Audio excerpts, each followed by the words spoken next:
welcome back to this podcast. My name is Jacob, and this person. It's me again. Yes, you're joined by Ben Wintour. Cool. Yeah. And this episode, we thought we would talk about the year has just passed. 2019. 2019 just passed about 12 days ago. And we thought this episode we talk about the best movies and TV shows that we saw last year. Yeah. And the ones we're most looking forward to this year. So how big... We'll start with the best of 2019. I have... I'm not sure how I should mix it, because I didn't mix the shows and movies together. Yeah, I mixed them together. Alright. Do you want to start then with your best of 2019? Yeah, well, I thought... Well, I'll go from the worst to the best. So, at number 10, I got Rise of Skywalker. Yep. We talked about this about last episode. Yeah. Look at Star Wars, so it's probably going to be on the list, because, you know, Star Wars fan here, but... And you too. Yeah. So, but I put it at number 10 because it was pretty much I think the least, anticipated for this year, and we all kind of knew where it was going to go. Like, one of us theorized where it would go because of The Last Jedi. Yep. So we thought, it's either going to be good or bad, but, you know, for us too, we thought it was in the middle. It was fun. It was fun. It was in the middle. It was, it had its bad points, but there were good points in there as well. Yep. I mean, and they had to do with what they worked with. What they had from Last Jedi and The Force Awakens. Last Jedi, yeah. So, And I think a big part of that is the audience backlash from The Last Jedi. It really kind of persuaded them to make the choices they did. Yeah. Which probably didn't make it as interesting a film as The Last Jedi, for example. My second one on the list is sorry, I'm going the wrong way. 9 is The Mandalorian. Yep. Probably one of the best shows I'd watched this year. Yep. It's so far up the list though because I didn't watch many shows this year. Yeah, and right. There were probably better movies in my opinion. From this year. Yeah. But The Mandalorian was good. We talked about last episode as well. Because it just has a few points where it might personally gets a bit corny, a little bit here and there. Yep. It's a bit over the top like Star Wars. But it's reviving it. Yeah. In my opinion, it's reviving the whole franchise. So it felt like a good a really good entry into the Star Wars franchise. And it's a great Disney Plus exclusive to start off with. Yep. So they're doing a great job. Yeah. 8 is Marriage Story. Right. I only just recently watched this. Yeah, I downloaded it because I'm going to Japan. Yeah. I downloaded it for the plane and the train because I really want to watch this. Yeah. I've heard it's amazing. It's pretty bloody good. Yeah. I loved it. The Adam Driver in it was outstanding. Scarlett Johansson is amazing as well. And Laura Dern just brings in the best. She won a Golden Globe for supporting actress, I think, in it. Oh, really? Yeah. I have heard she plays one of the lawyers, right? Yeah, she's one of the lawyers, and she's just so good. It's probably her best acting I've seen for so long. And Adam Driver, just compared to Kylo Ren, it's just when you see this, it's just he's an amazing his range. Yeah, his range is unbelievable. And Scarlett Johansson always has been quite amazing in her roles as well. And the kid as well, the child actor in it, he's superb too. Really, yeah. Yeah, he's really superb too. Awesome. 7th is Rocket Man. Yes. Yep. Well, it was very good. I thought I keep forgetting the actor's name who played him. Taron Egerton. He's unbelievable. Yes. And he does such a good job at doing Elton John. It was a fun ride. I was expecting Bohemian Rhapsody personally. I was expecting it to be better. But then when I watched this, I was like, oh, this is pretty good. Yeah. I was a bit unsure of the whole musical aspect to it. I like that. But generally, I grew on it. It grew on me quite a lot throughout the thing. My biggest complaint about these biopics is they always seem to be very formulaic. Mostly because a lot of the several celebrities' personal lives, they're quite the same. They'll kind of get down in the drugs and they have their high moments. And it's the same formula. I think adding the musical twist on this movie really kind of makes it stand out. Yeah, stand out compared to Bohemian Rhapsody, which I thought was great too. But this, personally, just a little bit more because of its experimental with the musical aspect to it. Yeah. And I think it was just a little bit more interesting because personally, I don't know as much as I knew a bit more about bloody hell! Oh my god! I keep Freddie Mercury. I knew a bit more about Freddie Mercury than I did about Elton John. Yeah. I didn't really think he was gay as well. which is surprising because people are gonna laugh at us because I didn't really know that either. Actually, yeah. And I kind of like when because I didn't know a lot about his personal life. But when like it was revealed to scale, I'm like, oh, I guess that makes sense. But and that's what I mean. It's like it's almost similar to Bohemian Rhapsody because Freddie Mercury's gay as well. So it's like I feel like I'm watching, another one. But I just thought it was slightly better because of how much they made it a little different. Like, with the music. And I think his performance is outstanding. Taron Egerton, he really comes to life on that screen, in my opinion. It was really good. 6 is Avengers Endgame. Yep. Well, it's the end of the Infinity Saga. It's the final conclusion to what was the year before, which is Infinity War, which was a real, absolute, amazing movie. And I think people say Infinity War is the best one. It is, but Endgame is still pretty bloody good. It's a great epilogue, or I would say conclusion to what has happened. And I think after Endgame, I can't really watch any other Marvel movies now. I still haven't seen Far From Home yet.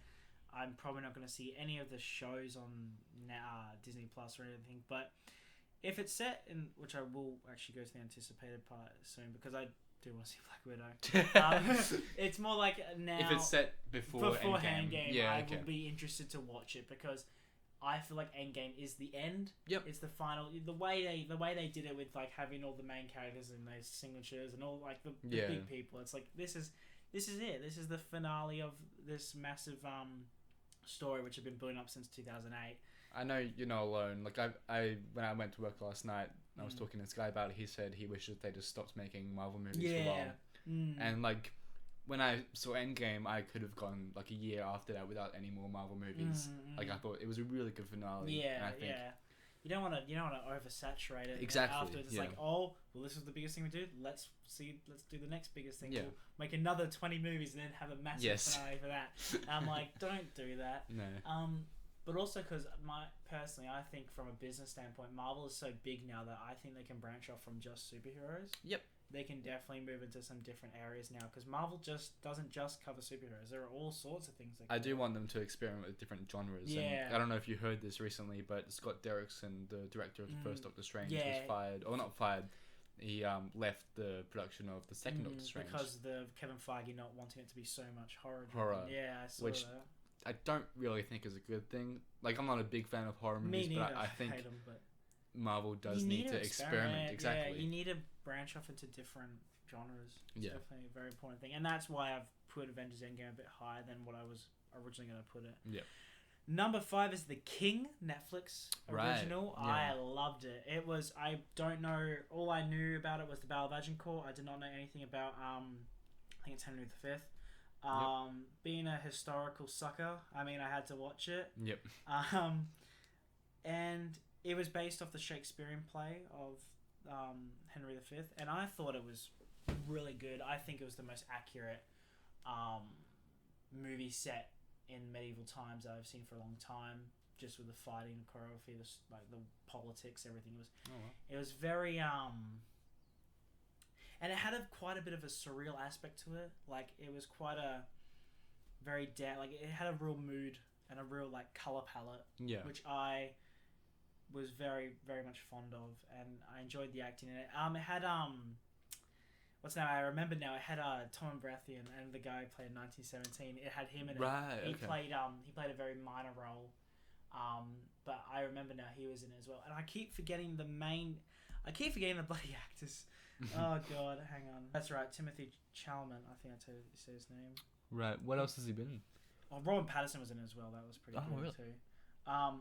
He's been in a few things that I know have been good.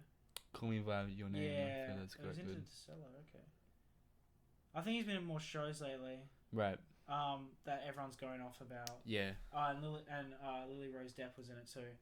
Okay. No, it was very good, and and I always love it when Ben Mendelsohn's in there. He was really good for his role, and even though it was minor, it was very good. Yeah. No, it was a great movie.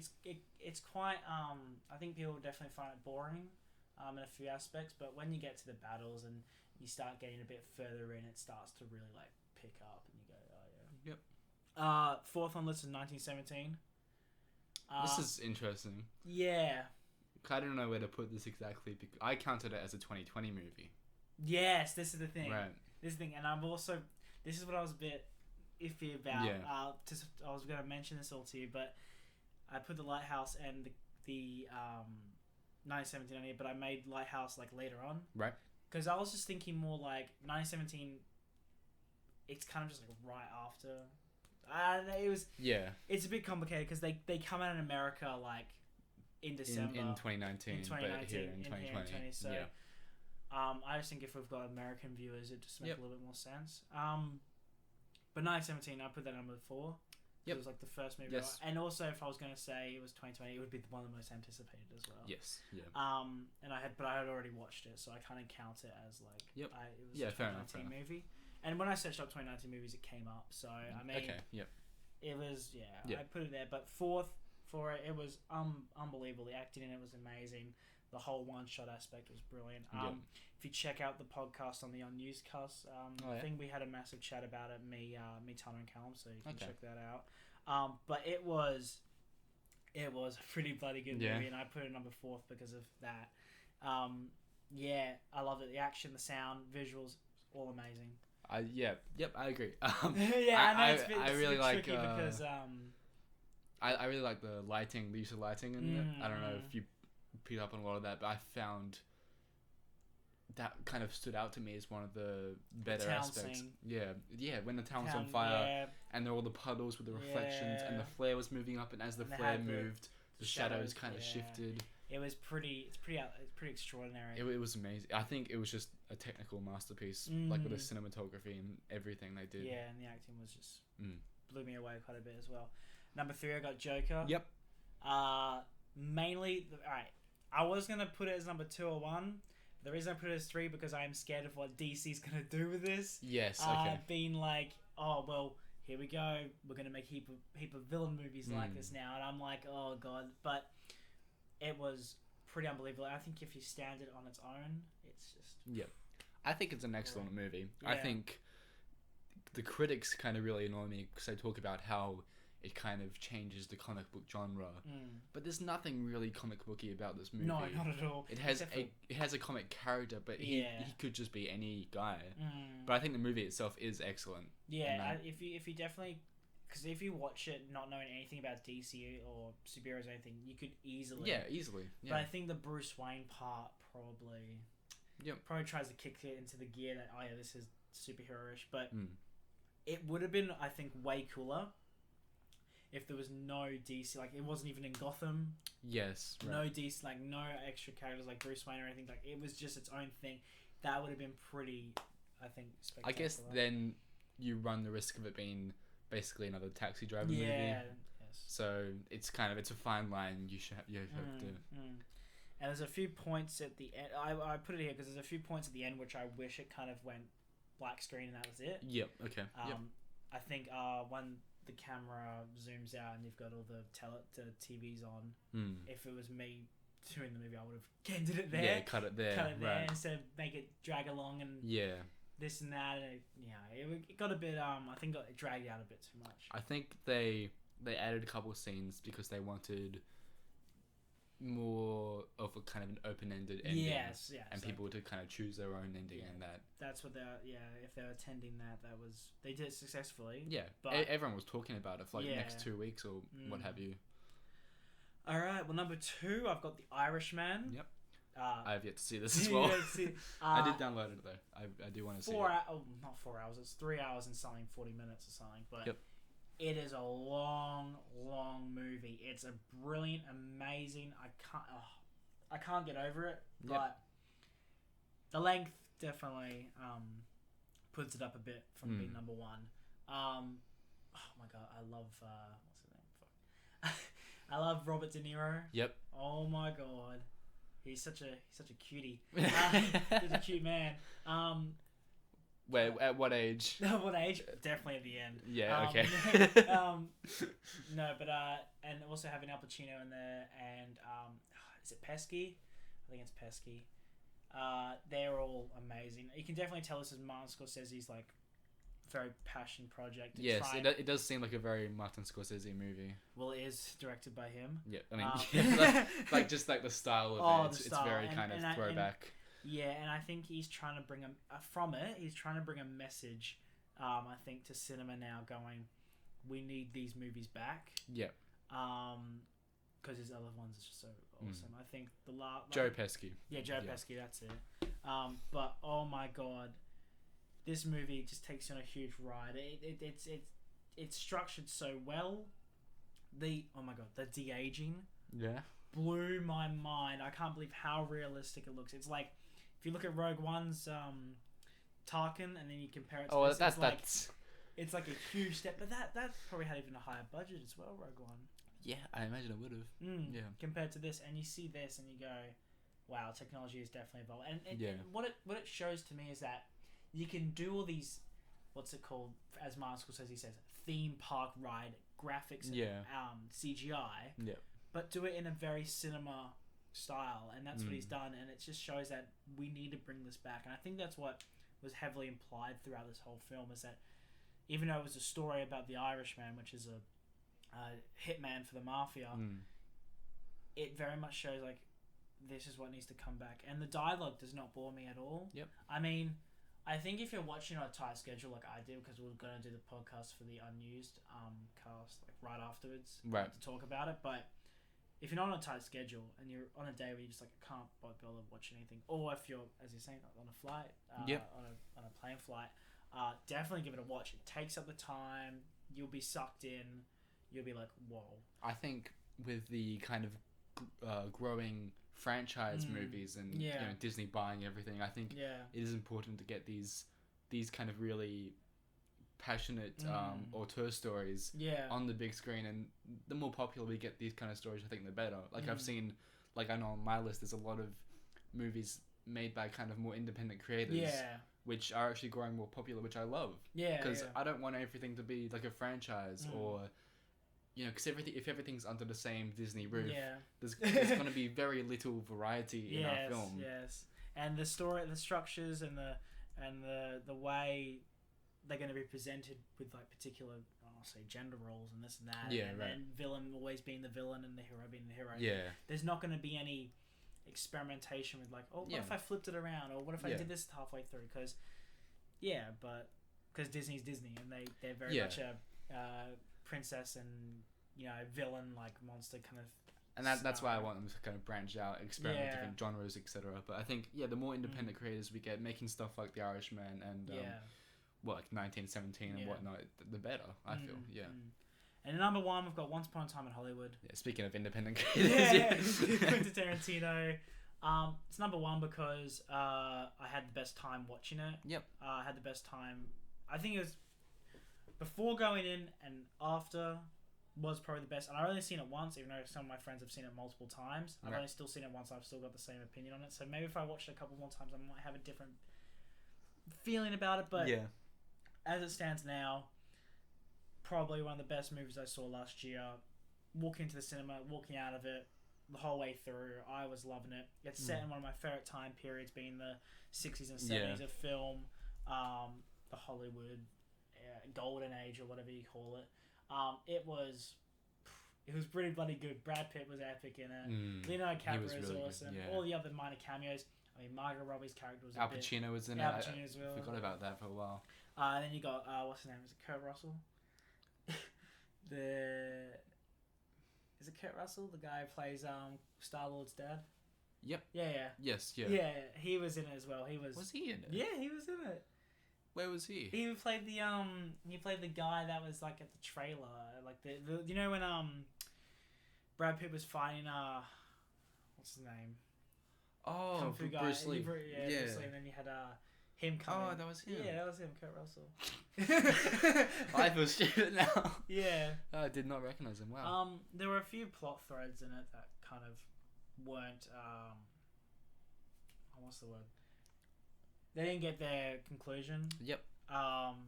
Mainly the Charles Manson stuff, but there was a reason for it because he wanted to subvert expectations at the end. Yeah. It does make for a very tense movie as well. Yeah. Like you got all these kind of plot lines. You're not sure where they're going to go, and some of them don't go anywhere. Yeah. And then it just keeps you on your toes because you're expecting something to come back and whatnot. But I think watching it for like once that works better. But I think if you watch it again, you're going to get quite annoyed with a few bits. That being said, I have heard that it gets better on rewatches. Oh, really? So I don't. I mean, it always depends on who's watching. Yeah, it depends on the individual and how they feel. But I have heard like you rewatch it and you pick up on stuff. You start to appreciate the little things more, which Quentin Tarantino would have a lot of, etc. and so forth. Yeah.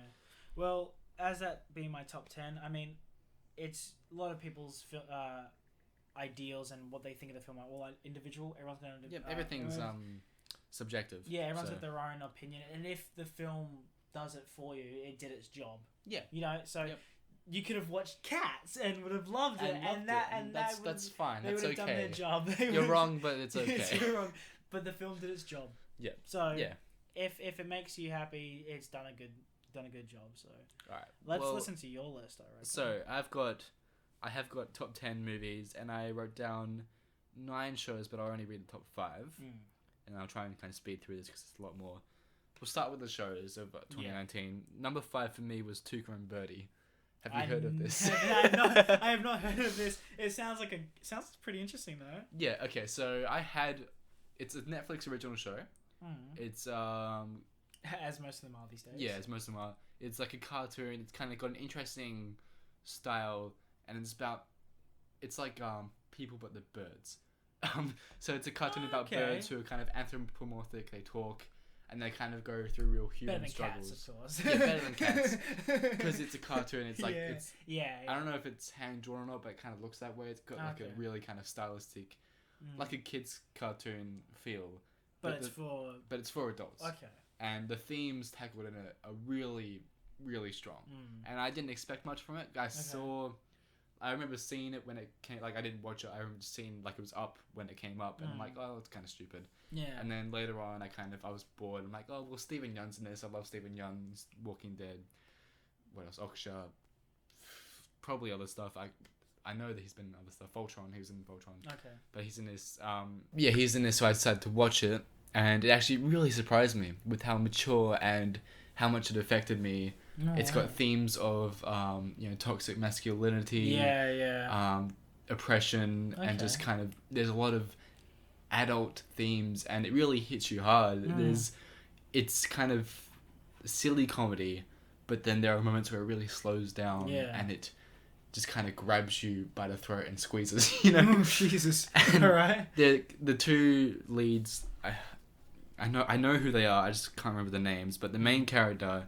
She's kind of she's married to Stephen Yeun's character, and she wants to be a baker, and she's kind of going through all these struggles of no, she doesn't want to be a baker. Sorry, she or does she? It was a long time since. Actually, she does, I think, but she works in like an office, and she's kind of constantly struggling with.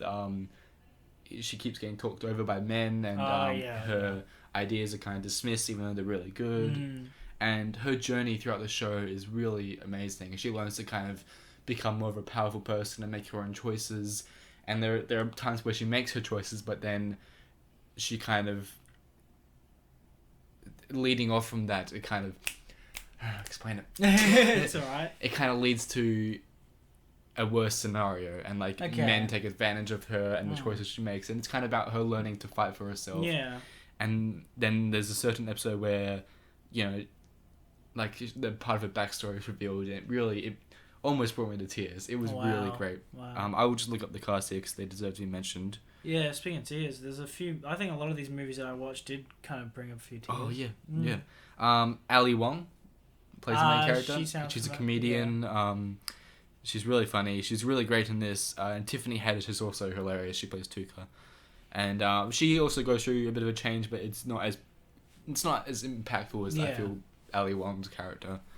But yeah, that was just a really surprising show for me. It really kind of hit me hard, and I would recommend it to anyone. Yeah, alright. It has, it's a bit silly, it's a very, very interesting style, so those kind of mainstream audiences who are kind of, only watch live action shows or even just kind of animated shows, they might be put off by the style at first, but the themes tackled and just kind of the script is amazing, and I would I'd recommend it a lot. Number 4 is Euphoria. I have not heard of that. No, okay, so it's a Foxtel show, I think. Okay, it's on Foxtel now, at least in Australia, and it stars Zendaya, and it's a really kind of gritty teen series about people our age, I would say, kind of late teens, and they're kind of going through.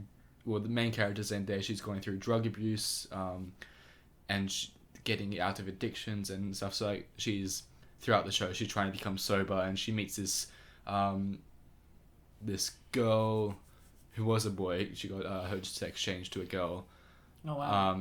She meets her and she becomes like her best friend, and then there are other characters, like there's a bully who's kind of struggling with his sexual identity, and there are just other characters who are all dealing with that, and they all kind of interconnect, and because they all go to the same school, and it's just really kind of gritty and kind of painful stuff, and there's blackmail, and there's just disgusting stuff that these teenagers get involved with, but you can understand why they would get involved with. Like, you kind of you can see it coming. You don't want them to, but you know that's what they're going to do, because it's the most realistic kind of outcome, and it's really well shot. I almost called it a film. It's a really well shot television series as well. A lot of shows these days are becoming almost film grade. Yeah, I think 2019. I think Game of Thrones was Game of Thrones was really well shot. That was probably a big beginning. Yeah, Mandalorian was really well shot. We just talked about that.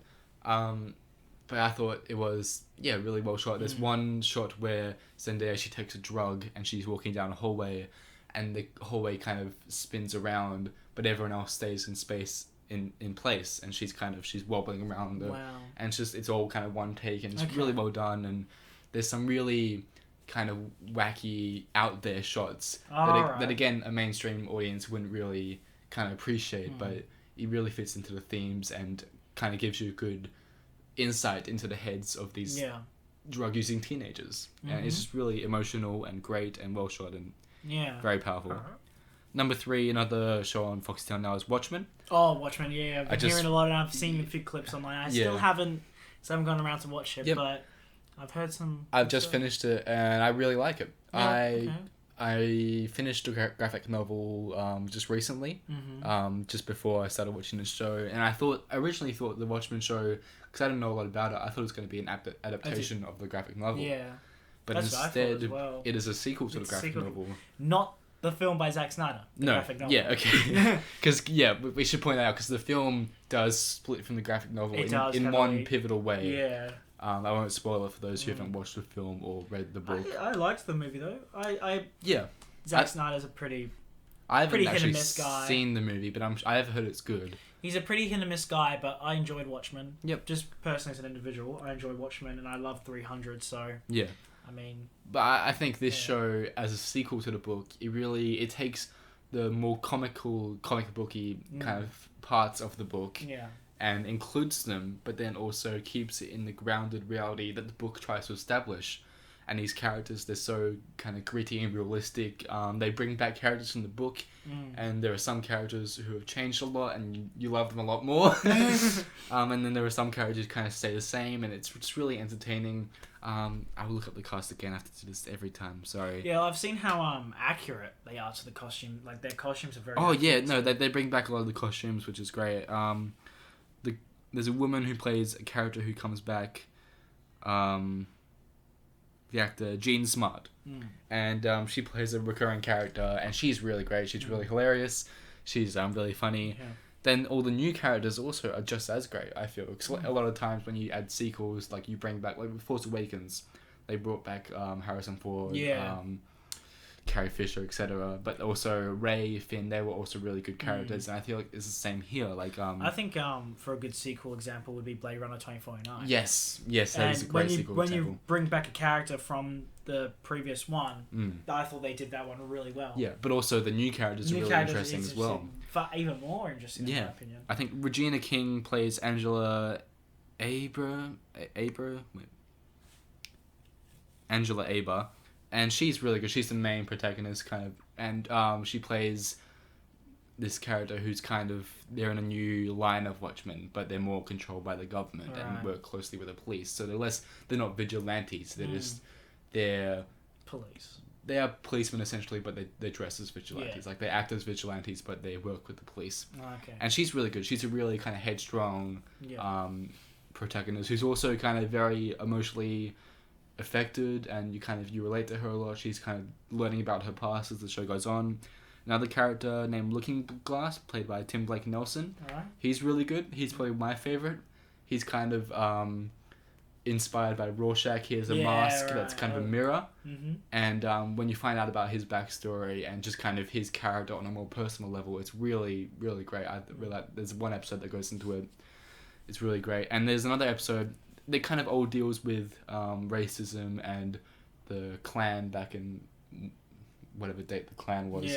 And kind of there's a resurgence of that, and there's a Rorschach group who are inspired by Rorschach, but they're all racists. And there's one episode that goes really into, it kind of retcons something from the original Watchmen, but it works.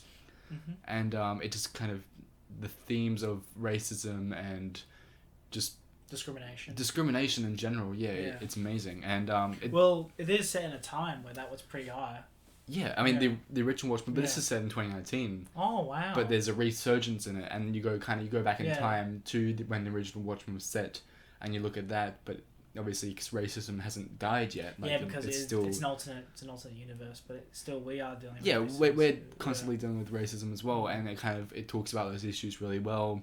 It's really well shot as well. I know I've said that already. A lot of things, but there's the framing. There's one particular shot where a character. Night Owl from the original. He's not in this show, unfortunately. Oh, damn. But there is a character. He's one of my favorite characters. Same. Yeah. I think he might come back in season 2. Right. But there's a character kind of who used to know him, and they're framed in a shot where there are these goggles that look like Night Owl's goggles, and this person's framed in the lens of the goggle, and it's just. Oh, that's cool. Yeah, there's a lot of really well done framing choices, and it's really cool. But I would recommend that definitely if you're a fan of Watchmen, if you're just a fan of TV in general. It is it can get really confusing and wacky at times, and the story at times. I think that's also if people haven't read the comic. Yeah, and you don't necessarily have to read the comic. Some things might surprise you, but most of the stuff from the comic is explained. I think a lot of the stuff with the new story isn't really explained until the very end, which might get kind of confusing, but it is still worth the watch. And number 2 on my shows list is The Boys. Oh, did you see The Boys? I've heard about The Boys and I've seen clips. It sounds really interesting. I remember seeing the trailers for it and I was like, oh, this seems a bit stupid. But then I started hearing stuff about it and I was like, oh, this is very different. It did surprise me because it seems like it's trying, like from the trailers and whatnot, it looks like it's trying too hard to be this kind of superheroes and real world. Well, I didn't really, because I think the first trailer I saw, there wasn't really much superheroes being shown in it. Yeah, right. I saw it more of like the guys or something, like the gang of the gang of men. But I think it's actually it's a really realistic take on what if Superman was a real person. That's what I've been hearing, And his past and his trauma leading to who he is now is really realistic. Yeah. A lot of the characters are really well done. The main characters played really well as well, but the actor, who I'll find while I'm talking. Also, Carl Urban's in it. Oh, yeah. He's really great. He's kind of the same kind of character Carl Urban likes to play, but he's really good as this person. A lot of people have complained about the accent. It didn't really bother me, but he is really good in it. The main character played by Jack Quaid is really good as well. And a lot of the superheroes, there are some who start out good, then might turn bad. Some who start out bad, might turn good, and kind of they all have their own morals, and while they're all kind of disgusting people, some of them learn to, maybe kind of break away from the bad side of them, and some of them kind of go deeper in. It really depends, but yeah, it's really good. It's if you're a fan of superheroes and also a fan of, looking at texts that kind of explore what superheroes would be like in real life. It's a really good take on that. I heard it deals with a lot to do with America. Yes. It deals a lot with America's way of kind of not even America, just the world, and how they kind of like to put a label on everything and kind of franchising and whatnot. And it also kind of deals with women's rights as well.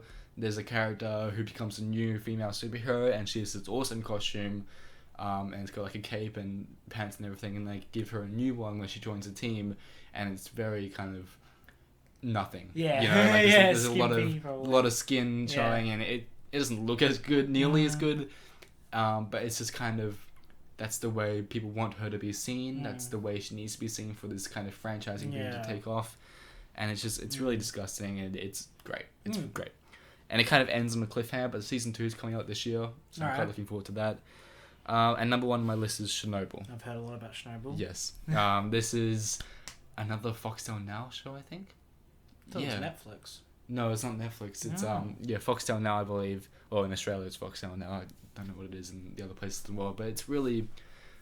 How much have you heard of this show? Only that it deals with the nuke that went off in Russia. So it's not so much a nuke, but it's more kind of the radiation plant. Kind of explodes. Yeah. And it's mistaken. It's really. Again, like a lot of these shows, it's really gritty. You look at the aftermath of it. You look at what the effect of radiation has on other people. You also look into the corruption behind it. It's really well shot. The production value is really good. The acting's amazing. Stellan Skarsgård's in it. He's really good. And the guy who plays the main character is also really good. And it just kind of talks about what people are willing to do, what they're willing to kind of risk to get what they want. Yeah. And how corrupt, everything is. And it just kind of makes you sad because all these innocent people died for these people to get a better job. Or a pay raise. Make their country just seem a little bit more powerful. Yeah, exactly. Even though there's no need for it. And Jared Harris plays the main character. He's really good. Emily Watson plays this scientist woman. Apparently, because it's based on a real event. In the real event, she kind of represents a group of scientists who all did her part, but they just kind of combine that into one character to make it simpler. Right. But they do explain that, and it makes sense. And the score is really good as well. There's some really tense moments, including one where 3 people go into kind of radiated waters to fix something, and they're kind of, what are they called? The gamma suits. The gamma suits, but also kind of the things that detect radiation. I don't know those. I forgot what they're called. They're kind of going off the charts, and it's really tense, and the score's kind of building up, and it keeps you on your seat the whole way through. It's I think it's a 5-part miniseries. 5-part. Oh, yeah. Wow. And they're all kind of like an hour long, and it's just, I would really recommend it. Okay. And especially just this can be recommended to anyone because it's not like stylistic. Yeah. It's not super artistic. I think everyone needs to see this to see the corruption behind it. And also probably for us to learn what the dangers are. Yeah, exactly. What can happen. You learn the dangers of radiation, and also just I think the main thing is the corruption, and just kind of because this stuff still happens. It happens all the time. I don't know if you've heard of this film called Deep Waters. Deep Waters sounds like I've heard of it. I haven't seen it, but I've heard it's really good, and they talk about a chemical that we all have in our bodies because it goes through cows and into meat and beef.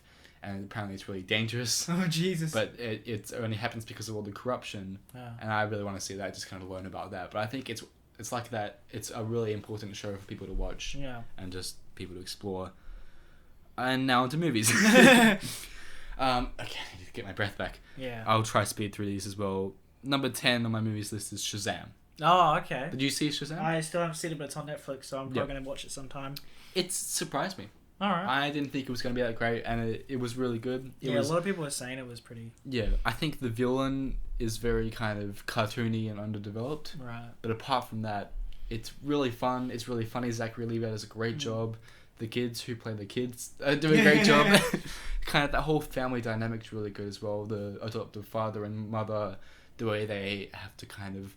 They try to welcome Billy Batson into their family while also taking care of the other kids because there's kind of drama there and they don't know how to do it exactly. But they do. They are played really well. It's kind of a really realistic, heartfelt family connection. Yeah. Billy Batson's story about because he lost his mother when he was a child. He's trying to find her. That's really powerful. I didn't expect this because it's like a really big popcorn movie, but there's one scene that kind of really slows down, and it almost brings you to tears. Like it's really heartfelt. And Billy Batson in this scene, he's obviously learned a lot. He's really matured, and you can see his growth, and it's really powerful. And also the special effects are amazing. Yeah. Obviously, I love how comic book he is. Right. I like how it respects the comic book origins. Well, the outfit for Shazam seems very similar to what it was in the books. Yeah, and also there are other things, I won't spoil them for you, but there are other things that come into play at the end that are like, whoa, I did not expect, like, it's more of a sequel thing, like you were doing a sequel, but they just bring it right in because they want to really connect that comic book origins. I have heard it's basically a straight adaptation from the Shazam Rebirth story. Oh, okay. So I haven't read that, but I've heard it's kind of pretty much just like that. Well, a lot of the DC movies these days have been from Rebirth. But like a lot of them are just kind of based on this. This is like a straight adaptation, apparently. Wow. But yeah, it's really fun. It's really heartfelt. I would recommend it. It's not like amazing, but it's a really good time. Right. Number 9 on my list is Yesterday. Oh, I heard about Yesterday. Yeah. So this is it's. I thought it was a biopic at first, but then it's just about this guy who knows the Beatles. He wants to be his own songwriter. He's a really big fan of the Beatles. Then a night something happens, and overnight everyone forgets about the Beatles. So it's like one of those kind of movies where it's like this one thing just happens with this one person that only remembers it and stays. Yeah, exactly. Yeah, and so he can make a living of singing the Beatles songs, but then it's also a morality question because they're not like his songs. Yeah. You know. But then it's like the people around the world don't know that. Yeah. So. But he does, and it's really kind of but then it's also like, well, does this music need to be heard? Is it better is the world better off with this music, or is he too much of a bad person for stealing it? Yeah. And the way it kind of handles those, and the way it kind of subverts your expectations as well in benefit for the story is really well done. The main actor is really good. Lily James is in it as his helper, his roadie. Alright. She's really good as well, and the music's it's amazing. He's a really good singer. It's well shot. It's well, and I think it is kind of the reason it's so low on my list is it's quite bland. Right. And there are some parts of the story that are a bit predictable, but apart from that, it is a really kind of fun movie. It's a really nice date night movie. You know, if you're into that sort of thing. But yeah, it's really good. Number 8 for me was Once Upon a Time in Hollywood. Right. A little bit higher up. Yeah, and I do really love this movie. But I do think there are some parts in the story that kind of don't seem to go anywhere. Right. There are some sections that take a really long time for me. I know that's done on purpose, but that's just not kind of my sort of thing. How many times did you watch it? I've only seen it once. Okay. Yeah. Right. But there are some scenes that kind of are drawn out a lot, and there are some sections of the movie, particularly the Margot Robbie stuff, that don't feel like they have that much relevance to the story. Yeah. But I love the ending. I think that ending makes the film 10 times better. Yeah, okay. It was hilarious. Leo and Brad Pitt, they're both really good in it. Their characters are really fleshed out. And it's also like hinting at, oh, could this character be a psychopath? Maybe he is, maybe he's not. But even if he is, you don't really care because he's hilarious and he's compelling. And it's just, it's really well shot as well, really well acted. I love the production design. You know, the whole 1960s Hollywood aesthetic. That's really well done. I think it's a really good movie.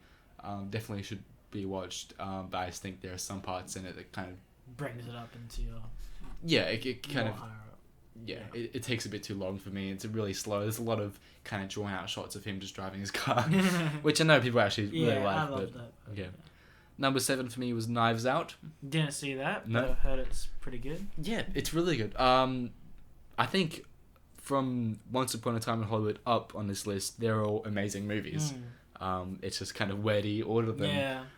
Knives Out I really like. It's kind of a classic whodunit movie with a twist, because it's Rian Johnson. He always puts a twist on all his movies. Definitely haven't seen Last Jedi. He definitely does make twists. Yeah, but like it really works, and his it works this time. it does work. Kind of, I think the twist comes in very early, and I think because of that, a lot of the middling story is like, oh, well, where is this going? You're constantly wondering what's happening. It seems like mostly the aftermath of I won't spoil what happens, but there's kind of something revealed very early on that kind of just it makes you wonder where it's going. But then towards the end, it picks up again. And it is really entertaining the whole way through. And I think it would be better on rewatch now that I know what happened and how everything kind of falls into play. Yeah. And I think that would be more interesting to watch kind of again. The cinematography is really good. The costume design is really amazing as well, because it's kind of this really interesting styled house with these people wearing all these different kind of fashion clothes. Obviously fashion clothes. I don't know what I'm talking about when it comes to costume design, but it's something that really jumps out in this movie for me. The acting's amazing. What's the main guy's name?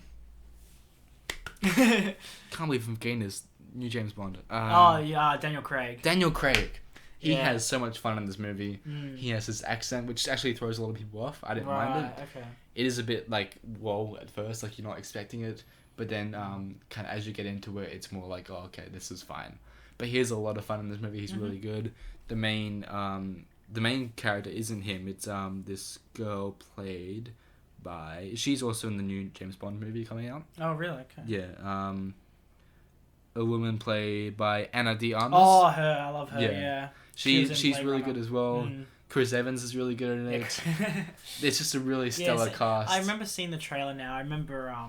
it looks like it's got a good lineup. Yeah. A very, very good... And it's nice to see Chris Evans play a dick after all his years of Captain America. Being a real hero. Yeah. The whole cast. This Michael Shannon's really good. Yeah. Jamie Lee Curtis is really good. Catherine Langford, etc. and so forth. But yeah, it's also a really sweet movie. Like there are moments where... And it's really tense as well. There's just a lot of things going for it, and I would recommend it. It's really funny as well. But it's kind of one of those... It's also one of those independent movies that's like...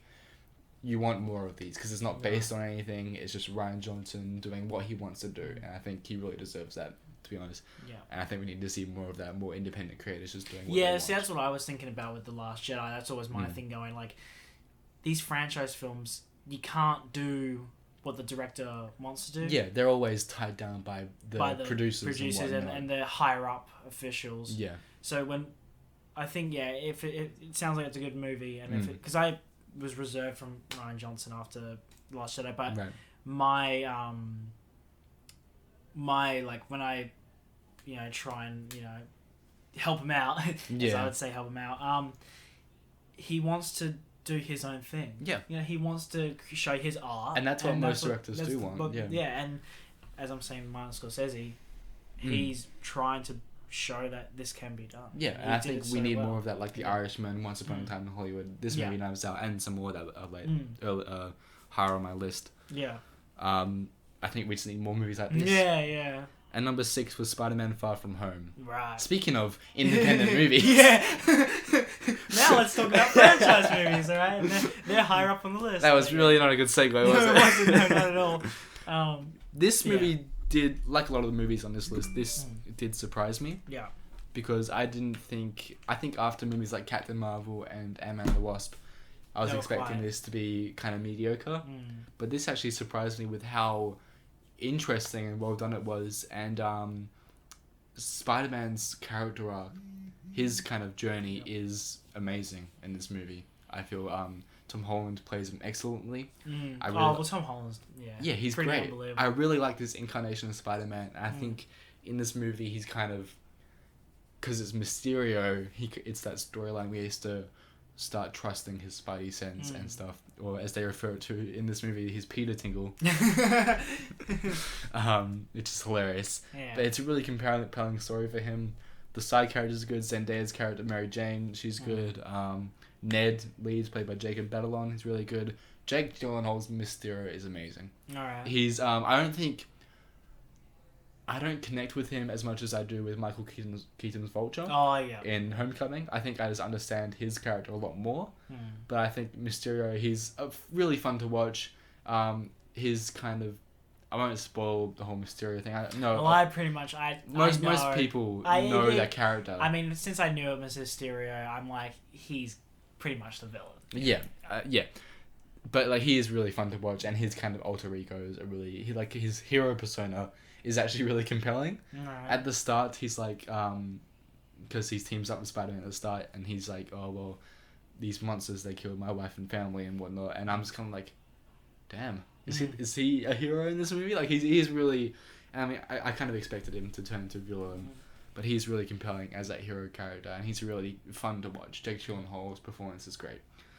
This movie, it is quite colourful, but there are times where there's a lot of kind of grey machines and this kind of stuff that doesn't really stand out as well. But I think it's really funny, it's really heartfelt, and it's just a really kind of fun, smaller scale story after Endgame. It's a nice epilogue for Endgame. Right. And I do think it should have been reserved for later and been the start of Phase 4. Right. Because the end of the movie kind of kickstarts this thing. This is the end of Phase 3. 3, yeah. And I don't think that should have been the case, but it is what it is. It's a nice epilogue. And, yeah, Spider-Man's just really great in this movie. I love him a lot. His new suit's good as well. Number 5. I only saw this recently, but it did come out in 2019 in Australia. Is Jojo Rabbit. Right, yeah. Yeah. This is really... And this is back to the whole independent creators thing. Taika Waititi. Taika Waititi's a funny gem. Yeah, this is really a Taika Waititi movie. Yeah. Like, it's really kind of funny, and it takes the piss out of the Nazi culture. And it's because you follow this boy Jojo, who aspires to be a Nazi when he grows up, but then he finds this Jewish person living in his house, and he kind of he connects with her, and he villainizes her. He antagonizes her at first because of what he's been taught, Jews are. Pretty much. But then kind of his journey through the movie, it's really sweet. It's also quite predictable, because it's like you start a movie with a Nazi boy, you can predict where he's going to end up, like what his journey is. And I think while that is like while it's a good journey, you can kind of see it coming. And I think the only problem I had with this movie is it is quite predictable, and I think the stakes could have been raised a bit higher. Like, I never at any point doubted that Jojo would turn good, pretty much, I guess. I think that's something kind of more interesting that Taika Waititi could have played with, but it's a very safe movie. It's very funny. It's really well shot. The cinematography is really good. It's nothing like grand and spectacular, but it reminds me of a Wes Anderson film, where it's really simplistic. And there's one shot about halfway through the movie with Scarlett Johansson and Jojo Rabbit, and it's just kind of, it's Jojo. His head's at her shoes as she's dancing, and I'm like, why aren't we panning up to her face? Like, why aren't we zooming out or anything? It's her shoes as she's talking, and but then that kind of comes into play later, and there's a lot of kind of nice tricks it plays on you, and it kind of plays manipulates your expectations. All right. And yeah, it's really good in that sense. Scarlett Johansson is really good at it. She plays against type, and she's kind of this sweet mother who's dealing with the pressures of war, and she's German, but she's very against the Nazi culture and the kind of the war in general. Sam Rockwell's in it. He's really funny. He's really hilarious. There's a really sweet moment with him and the boy.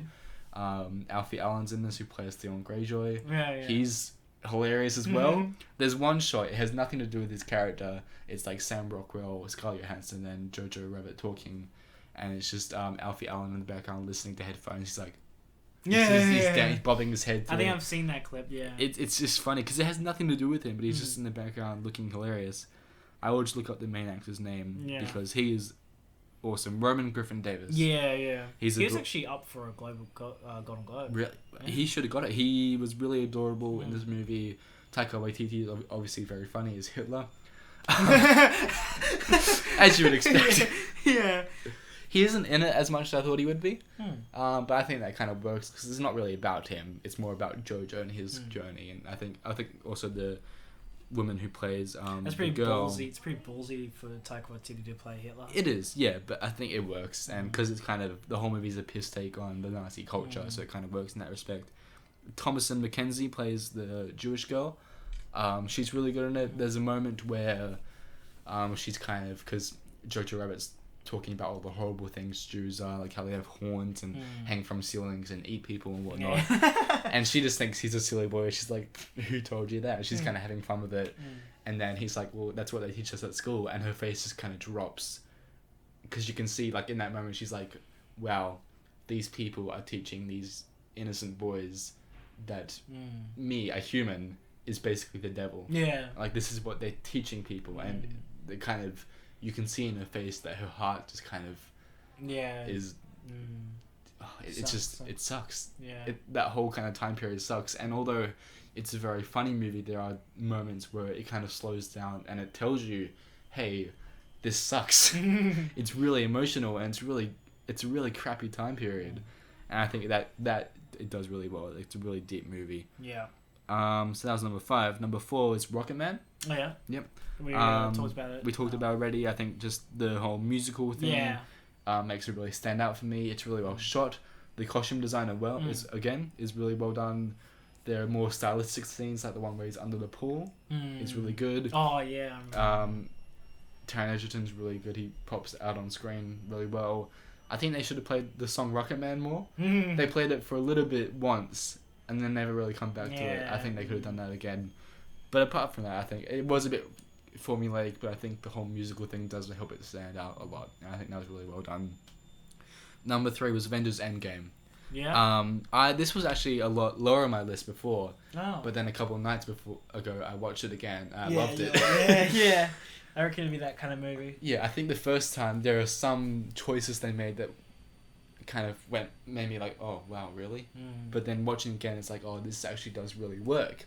I think particularly with Thor's character, like that kind of surprised me at first, but when you watch it again, you realize he's a depressed character, and the way they handle that, it's played for laughs sometimes, yes, but there are also other times which you don't really pick up on the first viewing, where it kind of there are more subtle moments where, and his talk with his mum, his character is really compelling, and when he finally believes in himself and believes he can be the person he wants to be, and he figures out he's still worthy, it's really kind of, that hit me the second time a lot more, because it's like, wow, that's really, because it's just a really compelling story arc. This great hero who's now depressed. All of the characters have a great story arc, and especially I think Bruce Banner has one of the best story arcs. But his are throughout the Avengers movies. Yeah, they're not so much. It's not as own. Yeah, and like that, I was going to talk about. I think the main 6 are really well done in this movie. Obviously Robert Downey Jr.'s Iron Man's really excellent. I love Captain America's character in this movie. Hawkeye is the best I've ever liked him, because he finally has some personal stake in an Avengers movie. I think before he's kind of just been like, oh, I'll help out or whatever, but this is like, it's really personal for him. Like, he needs to be in this. It's funny how he was like the original leader of the Avengers back in the first comic, and then it's like he's almost like the side character now. Was he in the first? Well, in the original, he had like his own. He was like originally the leader, like way back. Hawkeye, yeah. I don't remember that at all. No, but this is like way back. This is like another. This is like before, like I think they were called the Avengers. Like way back. Unless I'm thinking the West Coast Avengers. I think you might be thinking the West Coast. Yeah, I probably might be. Because the original Avengers was like Iron Man, Hulk, Thor, Ant-Man, Wasp. Yeah, I know where I got the information for the leader. I think. Maybe I'm thinking West Coast because he was the leader of the West Coast. He was the leader of the West Coast thing, Yeah, that's what I'm thinking about. Shit, sorry. But yeah, no, he is really good in this movie. Yeah. A lot of people make fun of his haircut, but I don't mind it. I quite like it. I think I'm the only one in the world who likes it. No, I like him. But yeah, he was really good.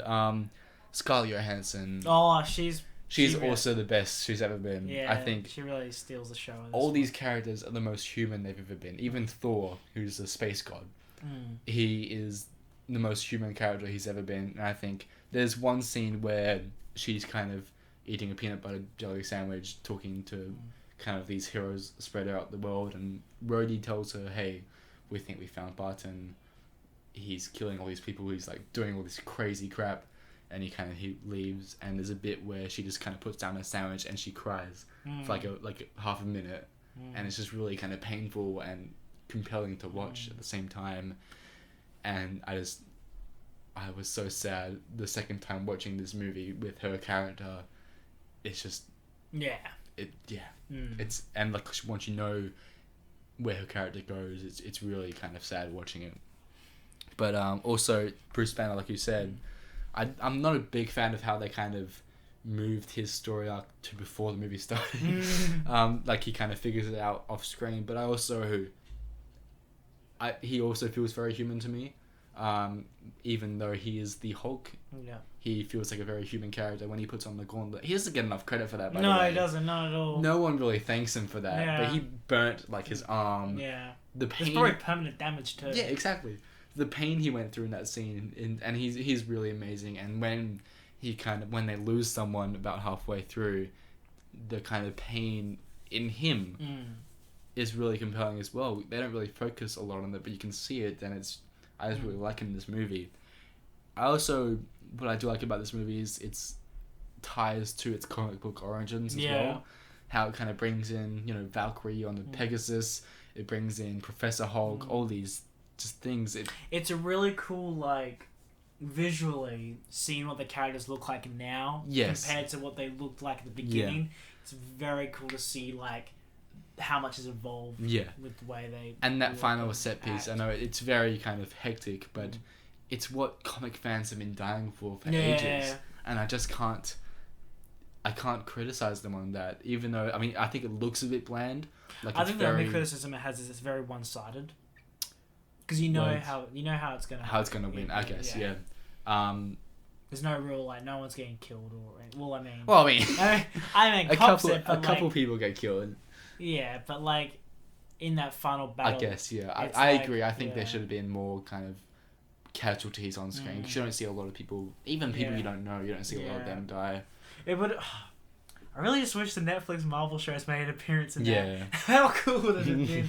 You just see Daredevil, Iron Fist, Luke Cage, and Punisher, and they all walk out. It would have been really epic to see that, but only for like a snippet. Like, surely, just bring them in. And because there's so many characters, the people who don't watch Netflix shows, they don't really care that they don't recognize these people. We do know now that those Netflix shows, since they're finished and they're not going to be... Yeah. Well, what I have heard is that they're in the talks that Charlie Cox's Daredevil is probably going to make an appearance or a recurrence on the Disney Plus streaming service. I would like that a lot. Because I saw there was a thing where him and Tom Hiddleston were hanging out. Well, I think really? it was for a drama, like for a theatre play they were doing. But right. when I saw that, I'm like, I think they need to bring some of these guys. Like, Iron Fist was left on a huge cliffhanger, but I don't know if you need to worry about it. I just think someone like Daredevil and the Punisher, who were there from like really early on, and made a huge staple of. And they're really great in those roles as well. Like, those actors are amazing. Well, from what I've heard, Charlie Cox might be. I love him as Daredevil. I think I would really like that. But I like this film's devotion to its comic book origins. Yeah. I like how it's more of a character-driven story. I think it could have done a bit more focusing on like the characters that are still alive, because it kind of towards the end, when everyone comes back. Spoiler alert. There's a lot of focus on like Black Panther and Spider-Man, and I'm like, well, you're not really focusing on the characters I wanted. Like, that's just kind of personal thing, but I would have liked more Ant-Man, more Hawkeye focus, kind of these kind of characters getting together. But that part of it, because we do get a lot of that, I like Tony Stark's story when he reunites with his father. That one's very good. It's very good, that one. A lot of people are mad at how Captain America ends. He becomes an old man, and I see a lot of people complaining about it, how he kind of left Bucky and everyone behind so he could pursue his wife. But then I think I think it's the perfect, like, I think Captain America and Iron Man's like endings in this very much reflect of how their characters began, who they were, and how they should have ended, because Captain America was always selfless. And I think he kind of was a little bit selfish at the end, leaving them all and spending time. But it's like he deserves that. Yeah. And then Iron Man was always selfish at the end, and then he's like, I'm sacrificing myself for everyone, and he can rest now, and that kind of it finishes. And it's like these two characters, because they pretty much, because they've always been like, they're pretty much the leaders, both of them. In a way, they're both kind of like, and that's, I think Civil War was good, like making the two leaders really fight, but having them almost have a switch from like the beginning, I just think it's a good way to finish them off. And I think like he didn't really leave them. He's still, because they don't bring him back, but he is back. Like, he's still there for Bucky. He's just an old man. It'd be cool to see him be like this real I would say from DC, like a real like Oracle kind of role, if he is going to be in the Falcon and I think he would work well as kind of like a Thunderbolt Ross character, but less angry, I guess. Just kind of more of a leader. Because he can still be a leader while he's old. Like, he didn't leave them, and he got the shield back for Falcon. So why are people mad? Yeah, I mean... Stop! He came back. He didn't leave Bucky. Anyway, it was only for a second he left. Yeah, exactly. Yeah. Do you think Bucky's gonna be like, no, God, I'm dying? Yeah. In that 5 seconds he was gone. I think my main complaint, which it's really hilarious, this is my main complaint, but I think a lot of the colors are quite muted in this movie. Oh, they can be, yeah. Yeah, and I think it begins really well with Tony in space, and there's a good use of cool and warm colors with like the blue of space and the heat of Captain Marvel. Yeah. But I think the rest of it, all the stuff on Earth is quite muted, and which is weird. But I think it makes sense. It makes sense in my opinion to be muted because of what had happened. Yeah, it's like the world is really like dead and dull, and it's almost like the apocalyptic kind of. But it's also this movie is also a very fun and hopeful movie in the end, and I think when you get to the end and everyone's putting on their suits, Captain America, it really hit me when Captain America has his new suit on, and it's cool with the scales and all that. But it's really I love muted. Iron Man, how he's got the gold on the legs. Oh yeah, that's great. Yeah. But like Captain America's suit is really, it's not that blue. It's kind of like a grey blue, and I'm like, I can see. I find a photo, but I really noticed it watching it the other night. I'm like, hang on, that's kind of boring. I love Thor's new look when he's like, he's like his dad now, like Odin. Like he's like, really good. He looks really cool in his style, with like the beard gets all like plaited and stuff. Yeah. I'll find. I do also like when Captain. I mean, we're going full spoilers here. Yeah. When Captain America now we've just picks gone up straight. Mjolnir. Oh yeah. But like, do you see kind of how it's not like, look at the blue on his shield and then look at his suit. I mean, luckily it's not the Avengers one, like the first Avengers. Oh yeah, I mean, I'm thankful for that. That was cool, that segment. Yeah. When they went back to them. Yes. Cool. I do like how they explored they were kind clever of the way they did it. Yes. And I think people are mad at that too, that their solution to all this is time travel. But I think it's done in a very unconventional way. Yeah. It's fine. Like, and it kind of celebrates their 10 years of history. Well, I can see that there's rules. There are rules to the time travel. And it's not like you can change the past to change the future. It's more you have to go back and fix the past once you've done everything. Yeah. And I like that aspect of it. And I think there's a lot of fan service in this movie, but it's warranted. You got to do fan service. Yeah, because it's the past like 11 years of movie. I think it is really warranted. But yeah, that's enough about that. Yeah. My second film on this list is Joker. Where we talked. Yep. Yeah. We talked about, again, I think Joaquin Phoenix is amazing in this movie. Yeah, and he won the Golden Globe for Best Actor. Yeah, he's brilliant. There's like bits where he's really skinny and he's just kind of really broken. He really transformed himself. Yeah, and he's such a compelling character. When he becomes the Joker, I'm not even upset. I'm like, yes, you kill those annoying people. Yeah. And that moment where he kind of, because throughout the movie he's trying to force himself to smile because he's depressed, but he has to smile. It's his job. And at the end where he has blood on his fingers and he makes a smile, it sticks. Oh, it's amazing. But I love that.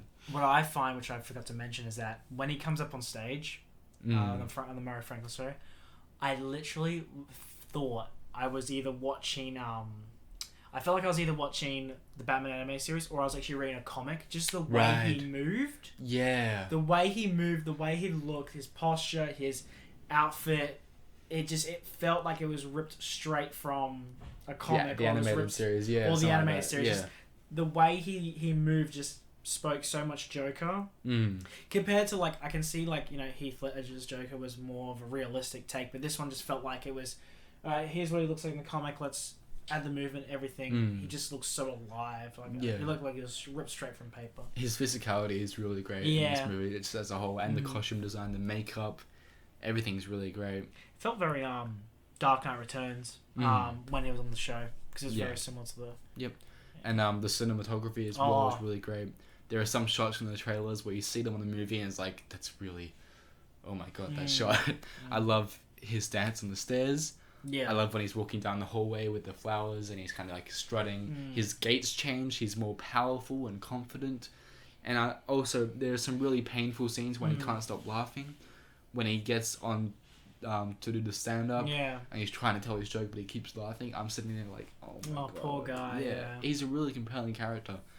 I think the reveal with the girl, that was quite obvious. I knew that was going to happen. I knew that. I was like, this seems too unnatural. Yeah. I'm like, it's obvious that he's just thinking this. That was a really intense moment as well. In the whole movie, there are so many tense moments when he kills his co-worker and his mom as well. That was pretty fun. Yes. Yeah. Oh, I forgot about that. Yeah. When he has his two co-workers over, that whole scene is really tense. I like how he leaves the dwarf guy. He was nice though. Yeah, he had heart, that one. I think there are moments where it kind of, the bit where Thomas Wayne gets murdered is kind of forced in there. I don't think you really needed that. That's what I was saying. How you should have just ended it when you see the TVs, and the song as well was really good. Like, yes, that's love, and you could have just like gone after seeing all the screens and go black. That's have the music and go. Yeah. And I think just the inclusion of Thomas Wayne is their way of being like, oh, by the way, this is a DC movie. It's DC. It's the Joker. Yeah, but you don't really need to do that. I feel. Yeah. But yeah, we've already talked a lot about that. Yeah. My number one movie on this list is Ford v Ferrari. I've heard a lot about that, and I've heard it was very good. It is. Christian Bale, of course, and Matt Damon are Christian Bale was awesome. He's got really good range. I also really like Matt Damon's character in this movie. I think he was a really compelling character, and he's the kind of character you want as a friend. That really, and their kind of friendship in this movie is really well done. The villain of this movie has a really punchable face, and he's such a dick, and I love that he's not like overly cartoony evil. He's just a realistic guy who you really, really hate, and that's a perfect villain for this kind of movie. I think even if you're not into cars, you can love this movie. It's really about kind of creators and their companies, and it's about a war between two companies, but really the story is about a war between the creators and the companies, and that's really compelling. I also feel like for a film that's really grounded, the colors are really alive. Yeah, I can see that from the trailers. It looks very alive. And there are scenes where they're racing in the dark, and kind of different lights of the cars kind of shine through, and there's all these kind of rainbow colors. And I was like, this looks amazing. I remember watching this and I'm like, how does this look better than Endgame? This is incredible. But yeah, the character's really compelling. The child in it is really cool as well. He's really sweet. And just kind of the passion these people have for their job is amazing. And that's actually all I have to say on that. It's just, it was really a really surprising movie of the year. It was my favorite movie of the year. I was really taken aback by it. And I think more movies like this do need to be made as well, because it's very independent, and I know it's based on a true story, but it's just a really compelling solo movie that I think is really well done. Anyway, okay, I'm gonna stop talking for like about 10 minutes. That was it? We're now an hour and something in. Yeah. Yep. No, that sounds like a really good list. Thank you. I agree with that one a lot. Even though they are fairly different, how I put Once Upon a Time in Hollywood first. Yeah, I think we had a lot of the same movies, they were just in different orders and stuff. But it's the same movie, so they all had an impact on it. I think a lot of people complain about, because there are a lot of disappointing movies this year, but they're looking at this list, there are some great movies this year. There are some really standout movies. Yeah, it's sad that a lot of the bad ones get a huge focus. Yeah, that's it. And it's like, just still leaving away. Look at all these. Look at all these good ones. That's fine. Alrighty, well, for 2020, sadly I have already watched 1917, but I'm going to count that as a 2019 movie. Yep. I do have The Lighthouse on here, even though it did come out last year in America. It comes out here. Yeah, it doesn't come until like February or something. So I'm going to put it down. Yep. So I only just found out this movie was coming out, and it's number 10 on my list. God vs. King. It's the Godzilla vs. King Kong film. Yep. Not a huge fan of kaiju movies, but I'm a big fan of King Kong. Yep. I've always loved that story since a very young age. What do you think of the King Kong movie, Skull Island? I liked it. Yeah. I liked it a lot. There's a few points in there which I go, that wasn't really necessary to kill that person, or it wasn't necessary to do this, but if I was going to compare it to the one that was directed by Peter Jackson, is it Peter Jackson? Yeah, Peter Jackson's one. I like the Peter Jackson one a lot more, and I think that's only because I like the 1930s original film a lot more than like that story. How they go to Skull Island, little dinosaurs and this and that. I think personally, but I loved Skull Island. It was really cool. It was a cool ride, and I just. Yeah, it's very interesting, and Brie Larson and Tom Hiddleston were great in that. And I'm excited to see where this King Kong comes in with this new Godzilla, which is a pretty cool Godzilla. I didn't see the movie King of Monsters. What was it? King of Monsters? Was that what it was called? Yes, I think so. I didn't see that one, but it was fairly. I saw it. It was fairly underwhelming. There are some great moments in it, but overall it wasn't that great. Yeah. But I'm still looking forward to this movie. Yeah, I'm looking forward to see King Kong and Godzilla fight.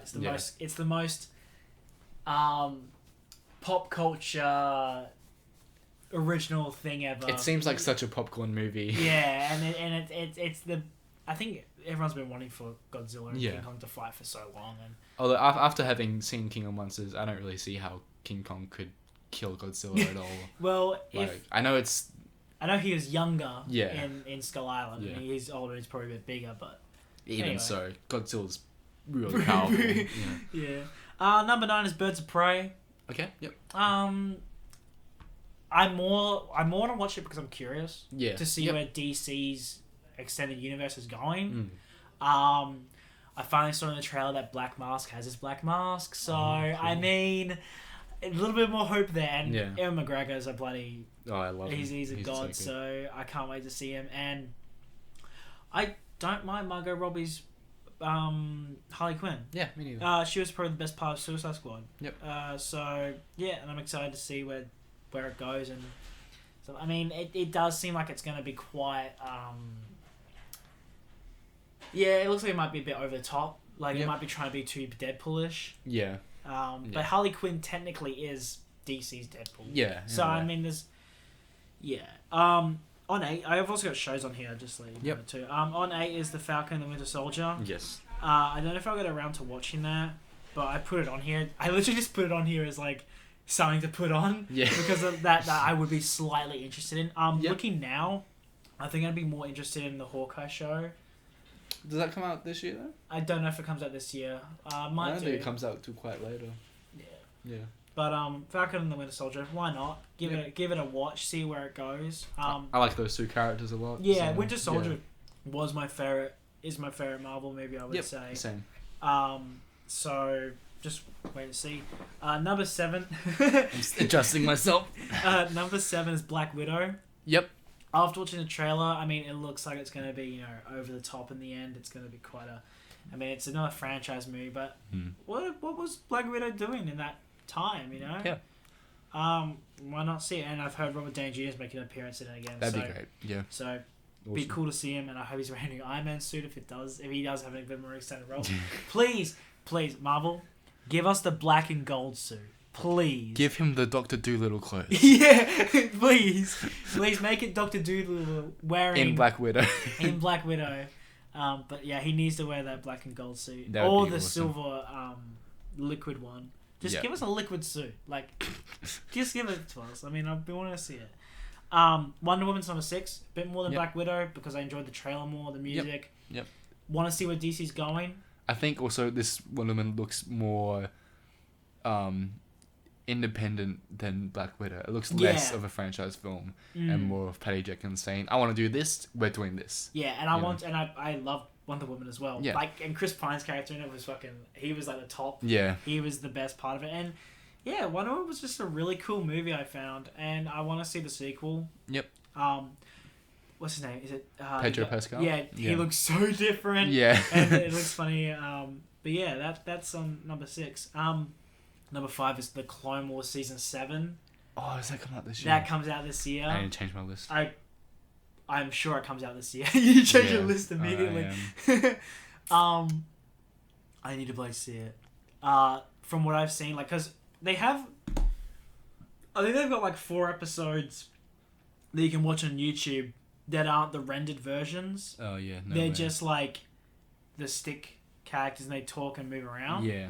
So I love to see that all clean and fresh and Clone Wars animation style. And apparently I've been hearing this go straight into Revenge of the Sith. I've even heard it might even take place during Order 66 as well. Wow. Because I know that Ahsoka's going to be fighting Darth Maul on the Mandalore thing, and there's a comic that came out a while back, or like a storybook came out where Ahsoka ties during that, and Order 66 happens during it. Right, okay. So it'd be interesting to see if that happens. And if we get a Coruscant battle, like, you know, give us a bit of here and there. But there are a lot of places we don't see during that time in that movie. Like, we stick mostly with Anakin and Emperor. There are a lot of different, like, Ahsoka, where is she? That could be interesting, I feel. And it'd be cool to watch, like, imagine you're watching Clone Wars in one screen, and you've got Revenge of the Sith happening, and then there's Order 66. Yeah. It'd be really cool to, like... That would be cool. See how that go out. Anyway, it's probably one of the best timelines in the Star Wars saga. That and the events after Order 66 are my favorite. Yep. But yeah, the Clone Wars, we need to see the ending of this, because it didn't really end. Yeah. So I'm glad they're bringing that in. Number 4 is a movie, Evangelion 4.44. It's the rebuilds. It's an anime. Yep. I became interested in it after watching the series on Netflix when it came out. I was recommended it by a friend to really see it, and I watched it. I absolutely loved it. It's probably one of my favorite, because I'm not really an anime guy. Yep. But this universe, this world, this story is very experimental. It's very interesting. So this is the movie. So it's really confusing how to watch Evangelion, but there's been 4 movies that came out which are like they're called the rebuilds. They're like a redo of the original series, but it's also its own thing as well set after. It's really confusing. But Evangelion's great. It's a great show, great movie after. It's really confusing, but me and my mates, we watched the first, the second, and the third. The third one was the better one, and it actually gets me hyped for the fourth one, because the first 2 are really bad. But the third one was good, and I'm excited to see what the fourth one, and that comes out this year, hopefully, unless it comes out this year in Japan, but I have to see where that goes. Number 3, Top Gun, the new Maverick. Oh, yeah. I need to see this. Yeah. I'm probably going to watch the original first before I see this one, so I can get a bit of a refresh. Have you seen the original? Oh, I've seen the original, yeah. I got it on VHS and everything. Cool. It's pretty cool.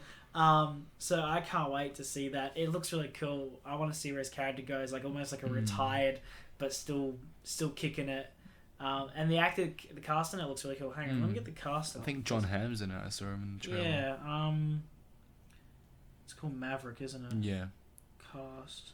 I also think like that kind of character, like after the events of Top Gun, he's probably feeling a little bit down on himself. I'm interested to see how, like, where he goes. And he's kind of a mentor in this movie as well. Yeah. From what I saw from the trailers. Top Gun, come on. And I do like Tom Cruise as an actor. I think he's really good. We're gonna have Val Kilmer. Okay. In it, Miles Teller, Glenn Powell, John Hamm is gonna be in it. Okay, yeah, it looks like a really good lineup. I'm excited to see it. I mean, hearing that all the stunts are real, like all the flying. Oh, really? All the flying he did is all Tom Cruise. Oh, of course it is. I saw video footage because they even got some of the actors to really fly the planes. Right. And you can see in the behind the scenes some of them like are throwing up in bags and stuff, and they just can't handle it. Whereas Tom Cruise is like, "Oh, this is easy, guys." Yeah. He all like. If you watch the trailer, you see all the stunts and all the things he does. It's all him. It's all him. It's unbelievable. And he's gonna die feeling a movie one day. He's gonna die one day. Yeah. Maybe it's like he's 80 and he has a heart attack in the plane he's flying. If he dies of a heart attack, I'll be disappointed. He needs to explode. Yeah. After all the stuff he's done, he's gonna fall out of a plane and hit something. Or, I don't know. Imagine if he falls out of a plane and actually lands and survives. He's a nutter. But I'm excited to see that. Number 2, Tenet. Christopher Nolan's latest film looks so intriguing. It does, yes. Yeah, I don't want to say too much because it could all be spoilers, but seeing everything in like, it's like almost everything's in reverse. Yeah. And it's funny, like it was really cool when he's like walks through that. Like, what really sold it for me is when he's walking through that room and he's like, there's all the bullet holes, and he's like, oh, what happened? He's like, has it happened yet? And then you see the guy, you're like, what the hell is going on That here? looks like it's going to be an awesome Christopher Nolan loves playing with time, and this is like, so a lot of those films, like even the Dark Knight trilogy plays with time, and seeing how they're all shown in the different ones is very interesting, but this one seems to be the most like experimental and most like yes. obvious that this is time. Even though Inception and everything, they're all time and stuff as well. This seems to be like, I mean, I'm worried that he's going to go too far with it because I know Quentin Tarantino's got his gimmicks with the feet and stuff, and that was very shonen. We didn't even talk about the amount of feet in Once Upon a Time in Hollywood. I think he went a bit like, oh, everyone knows me for this. I'm going to show them my new movie. Yeah. And I'm worried that Christopher Nolan's like, everyone knows that I've got a thing for time, so I'm going to like really throw it out. But who knows? He's got a time fetish. Yeah, so who knows? It could have, like, even I think even films like he has to sequence everything correctly. He's a very good director though. Yeah. And I'll come with to hear Hans Zimmer's score for it. He always uses Hans Zimmer. I can't wait to hear his score for it. And then number one, even though it technically came out last year, The Lighthouse. Yep. Lighthouse is number one. I've heard too much good stuff from it, so I really want to see it. Right. And that's pretty much it. And I can't wait to see Robert Pattinson and Robert Dafoe. Yes, they look amazing. Duke it out. Robert Pattinson's in Tenet as well. Yeah. Oh, is he? I didn't notice that. Yeah. Okay. So again, I have 5 shows and 10 movies. So I will whiz past them as quickly as I can. Number 5 now is the Clone Wars season 7. After I mentioned it, yeah, I think we talked about this already. It looks really exciting. I'm excited to see Ahsoka and Darth Maul. Yeah. I'm looking forward to see all the cool stuff she can do after everything she's been through. Yeah, I do want to I'm just going to quickly mention as well what I want to see with the Clone Wars is how, if you watch Rebels, Wolf, Gregor, and Rex took their inhibitor chips out. Mm-hmm. And I want to see if they do that in the Clone Wars. And you see that. Or in case it's actually hidden and it's off screen. Yeah.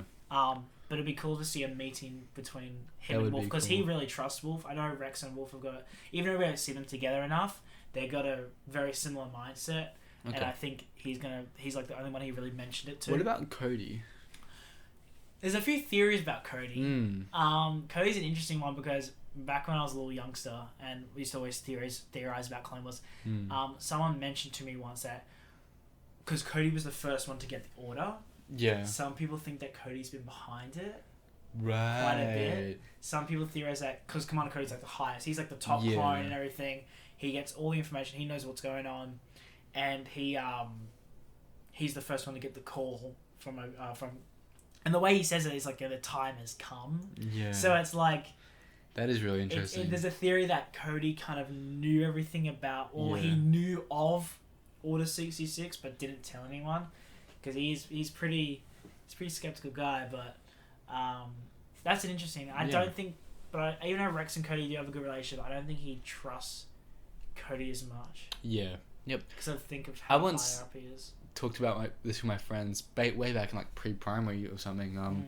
Because we're watching like the early seasons of the Clone Wars were out. There was a theory that Darth Maul, after he got chopped in half, because we hadn't seen what he would become. Yeah.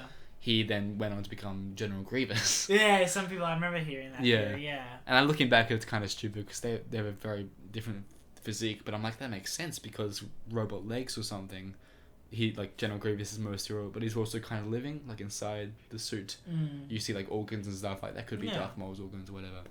But obviously now that's not true. It's not true. Yeah. But yeah, that was just one of those theories because I used to talk about that a lot. Just because No, but I want to see how that goes. And also Gregor. How did Gregor survive? Because the last time we saw Gregor, he was blown up. But yeah. Because that's what I found was funny with Rebels. Because it's like, there's Gregor, even though he's a bit wacky. Yeah. So I think something happened during the explosion that kind of knocked him around. So I think he might make a reappearance. It would be cool to see. That would be cool, yeah. It's just cool to see, like, if this season ties directly into Rebels, the way they all are in Rebels. Yeah. So, I mean, I haven't watched Rebels, but I've seen all the Clone Wars stuff that is cool. So it'd be cool to see. I think it would be interesting when this comes out to watch this and then to start watching Rebels, because I've heard it gets quite better in the later seasons. Or Rebels, I've heard really picks up at the end. Yeah, and like I've got Disney Plus, I'm not using it. Yeah, I might start using it for that, which would be cool. This comes out on Disney Plus, right? It does. Yeah. It's a Disney Plus exclusive. Okay, easy. Even though it might come on Netflix, I don't know because Clone Wars is still on Netflix. If I am correct, I could be wrong. I think it might have been removed by now. Probably, yeah.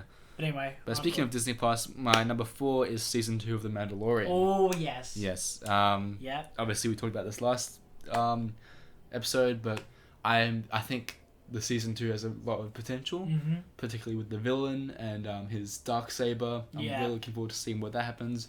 I'm looking forward to the Mandalorian exploring more worlds. And the Yoda stuff. And the Yoda stuff. I want to see the other side characters, what they're doing. Maybe they'll have their own adventures, which would be cool. Like the bounty hunters he locked up and everything. Yes, those. Track him down. The leader of the Mandalorians, the woman, how she escapes. Looking forward to that. We talked about this last episode. We talked all about it before. But I think the first season was really well made. I'm looking forward to seeing that kind of quality, but with more interesting story in the second season. Number 3, Star Trek Picard. I'm not a Star Trek person, but... Yeah, I'm not a big Star Trek person, but I think... I heard that there was a Star Trek series that was really good. There's been heaps There was of a series. Netflix one that came Discovery. out. Yeah. Yeah, I started watching that. I haven't finished it yet. I heard that is was really good. I heard that was good. I'm not much of a Trek person, but I've heard that was good. So I'm just looking forward, because I think the premise of this is really good. Okay. I think Patrick Stewart is an amazing actor. After watching Logan again, I'm really excited to see what he brings to Star Trek Picard, because he's kind of a lost man in space with like a dog or whatever. I think it's a really interesting premise, and even if you don't like the Star Trek movies, I think this could be an interesting thing to watch, which is most... I mean, I haven't seen a lot of them, so I can't say whether I like them or not. I've seen the new ones. I saw the first one of the new ones with Chris Pine. Yeah. And I enjoyed it. I've seen all 3 of the new ones. I quite enjoyed that trilogy. But I also think, I think this premise and the actor is enough to get me in. And it looks amazing. From the trailer, it looks visually amazing. Number 2 is season 2 of The Boys. Yep. As I talked about, we were at the season 1. It ends on a cliffhanger. So I'm excited to see how they pick that up. I can't really think of anything else they could do new. I do hope they flesh out some more of the superhero characters, because they're really compelling. Particularly like the Aquaman kind of ripoff. Batman. There's a Batman ripoff who doesn't have... He has pretty much nothing to do in season 1, but he's visually interesting. Here's a fight scene which is really good. So I'm interested to see more about him and what's behind the mask with him. And I'm just kind of looking forward to seeing where they go, because I really like season 1. I'm not sure where they're going to take it, but I'm gonna watch it. So I'm looking forward to that. And number 1, The Falcon and the Winter Soldier. I'm a big Marvel fan. I love these characters. I really want to see Falcon with like Captain America Falcon. That would look really cool. I've seen some of the concept art. It looks amazing. I like their chemistry and how they're going to bounce off each other. And I'm looking forward to that. It's cool how they were the sidekicks, and it's like now they're like, oh, we're now the Captain Americas. Yeah. And I do look forward to seeing if they kind of pass around the shield a bit, like they experiment, maybe like they're both Captain America or something like that. I want more Bucky. We've gotten virtually no Bucky in the past 2 Avengers movies. Here's like Whenever one I think line. of Falcon as Captain America, because America's symbol is the eagle. Yes. And I'm just thinking, what if he changes it to like a different name? Maybe. Like the eagle or something. But I know it's, I think that'd be a bit too patriotic. Yeah. More patriotic than Captain America. More somehow. patriotic than I'm Patriot, but yeah. Yeah. But I'm looking forward to seeing a lot more Bucky, because I think, he wasn't given the respect he deserves. Yeah. No, I think he just didn't have a lot to do recently, so I'm looking forward to that. The Falcon as well. But yeah, those are my top 5 most anticipated shows of 2020. For movies, number 10, Top Gun Maverick.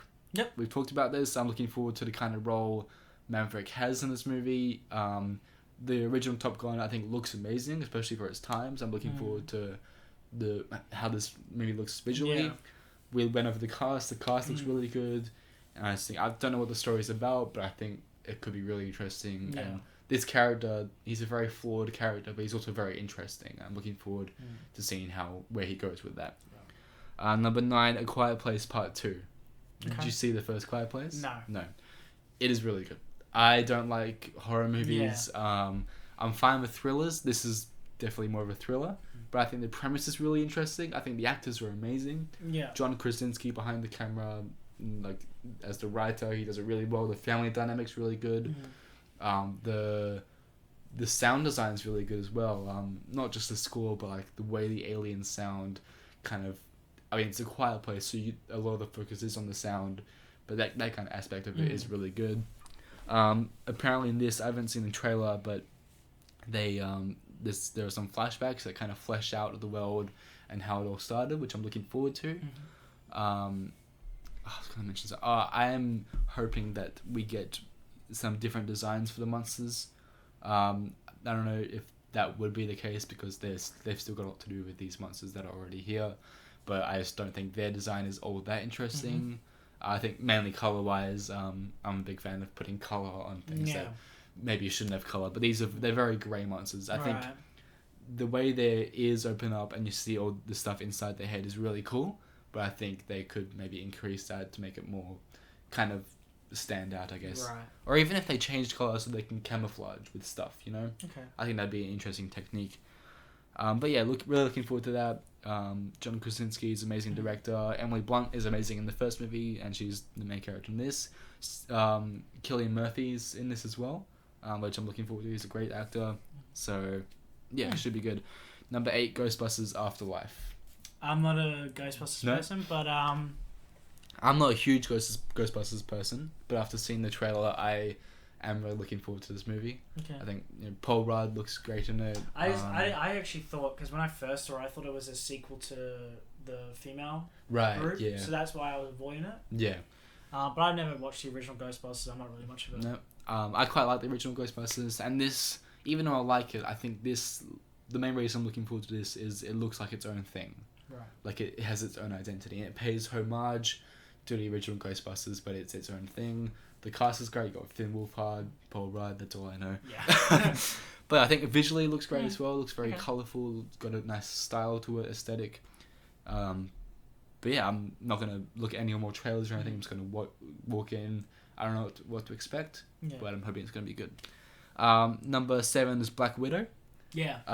Really looking forward to this because I like the Black Widow character a lot. That's probably the main reason I'm looking forward to it, because we've wanted her movie for ages. Yeah. We're finally getting it. I love the suit she's wearing in the trailer. Yeah, that's what I also wanted to mention. Was her outfit looks really cool. And the outfits of the other characters as well. David Harbour's what's his character's name? Do you know?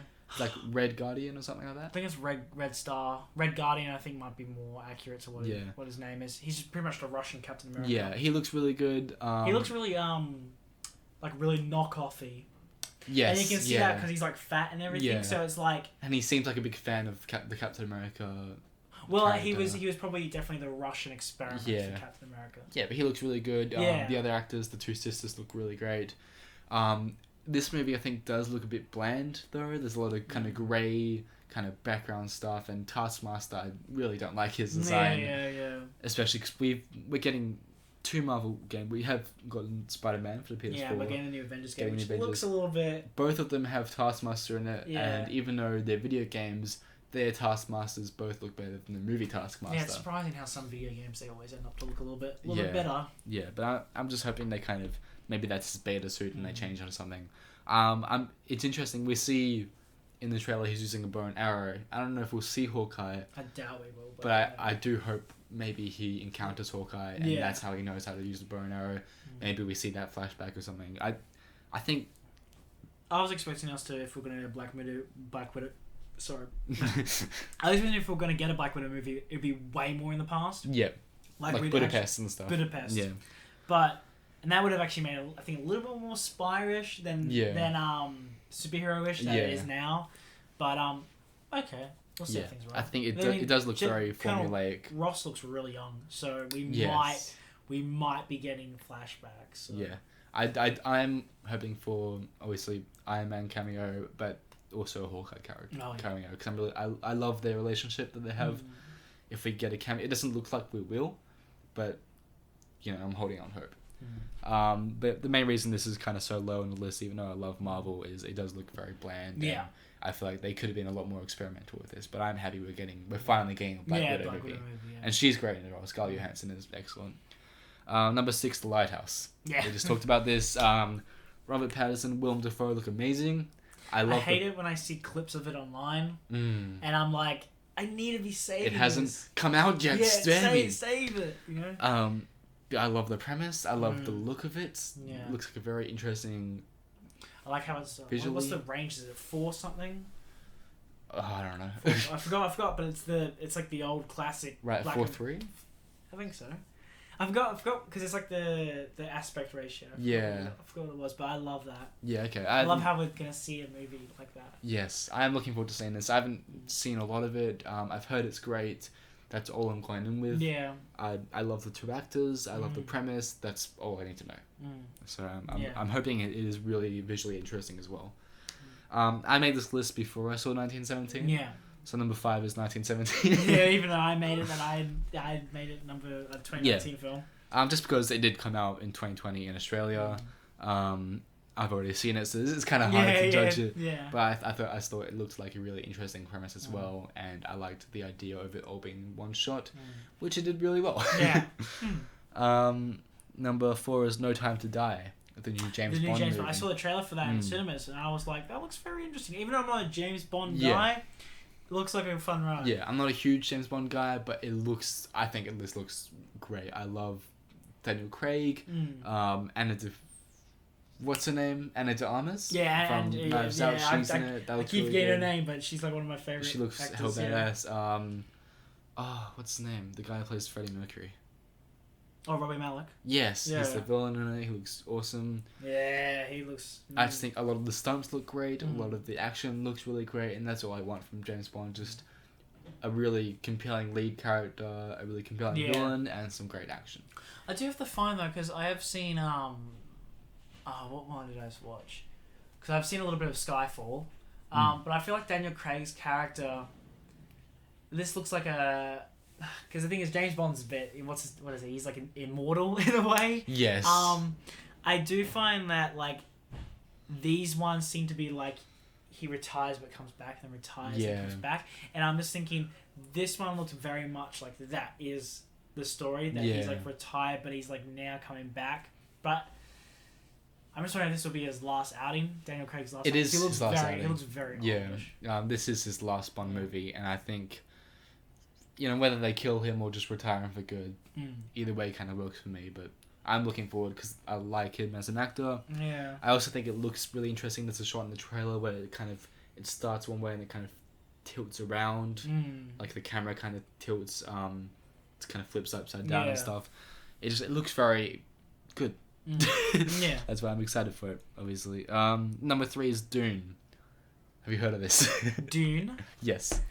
I've heard the books. Yep. I've heard that it's a sci-fi thing. I heard is it a show or a movie? It was a movie, I think. So now it's becoming a show. No, now it's becoming a movie. Oh, now it's becoming a movie. They're remaking it as a movie.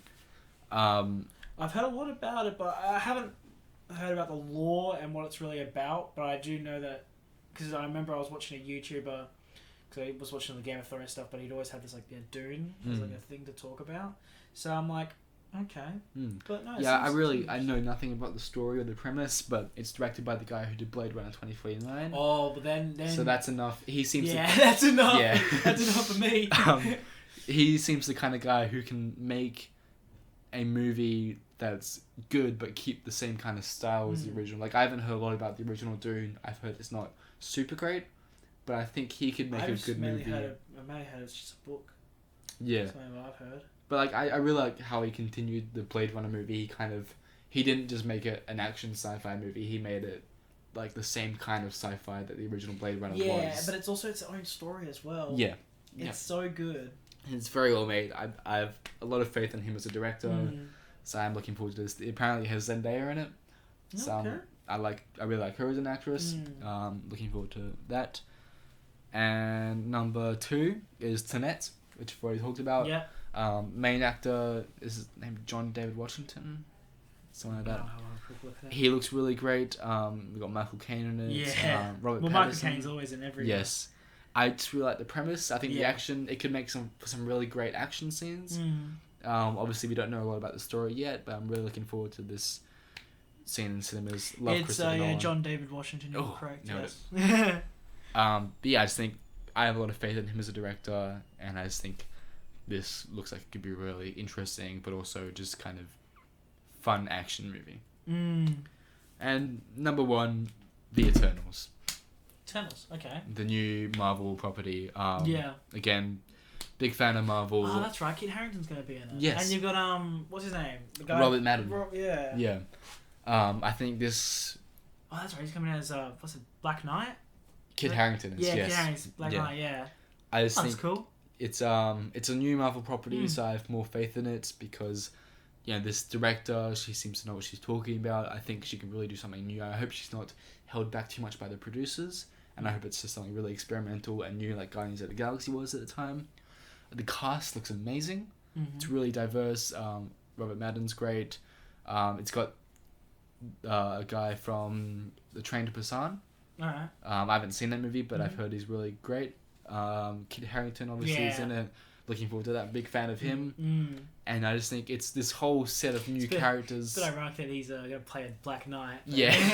I mean, it's like, is he typecast now to be a knight or any medieval character now? Yeah. But I hope that's not the case anymore. Hopefully not. I think he can do a lot of other stuff. Because there was a movie he was in not too long ago when he was like a celebrity and he was talking to this kid that was like a fan of his, but he like, I don't know, it was like a real connection they had, but all they did was like say he seems like he has a lot of range. Yeah, he has a huge range. He was in a play recently and stuff that was amazing apparently. So yeah, he's got a bit of range. And I love the Black Knight character. I think the lore behind, I don't know if we'll get much of his backstory, but I hope it kind of leads into more. I wonder how much the Black Knight's going to be playing a role in a very cosmic driven.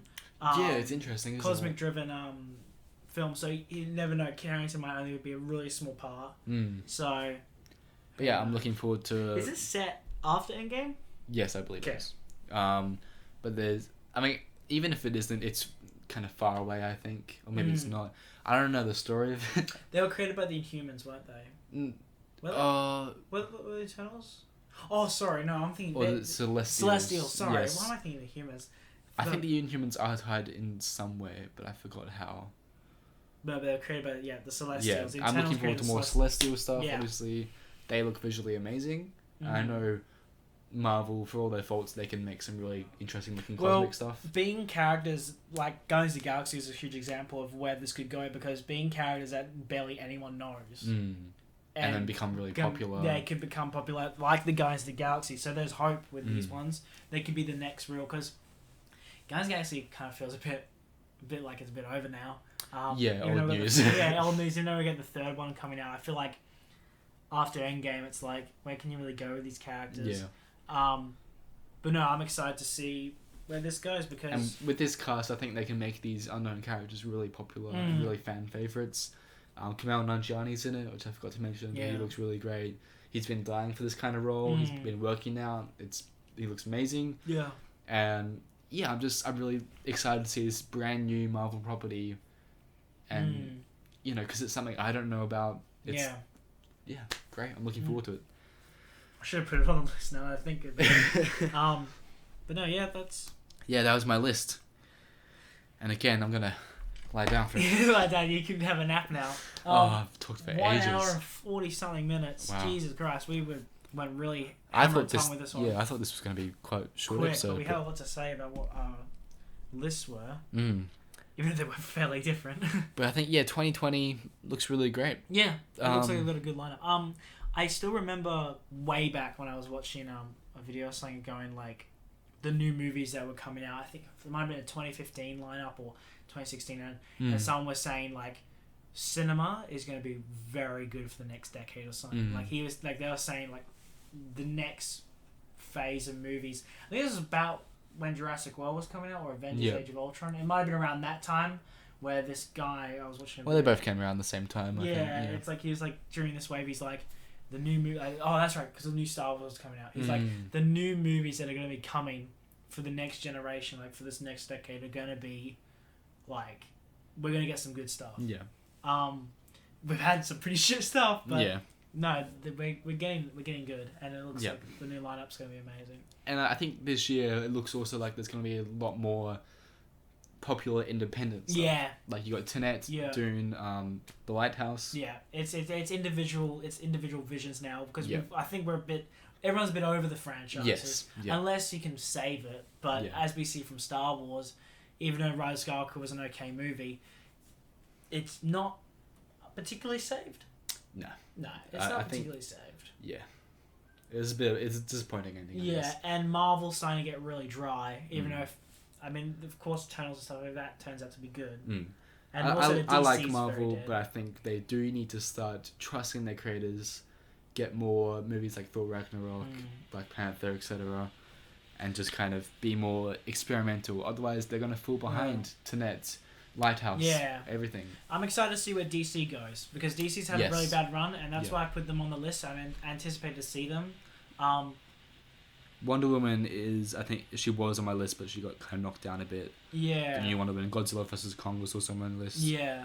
I think I'm just seeing that because of it's the two massive titans of pop culture going at it. Yeah. And Wonder Woman's just there because I want to see where DC goes, and Harley Quinn's on there as well because I want to see where DC goes. That is for me. That's more of a curiosity. Yeah, it's a curiosity thing. But yeah, thank you guys for listening to this podcast. Check out Ben's other podcast. Well, the Unused Cast. That's where it's me, Callum, and Tana. We talk about films as well. But look at that! Look at that! But we do more focus on one particular one and just talk about it. Whereas this is probably a bit more multiple things. Yep. That's all we have to say. Yeah, that is it.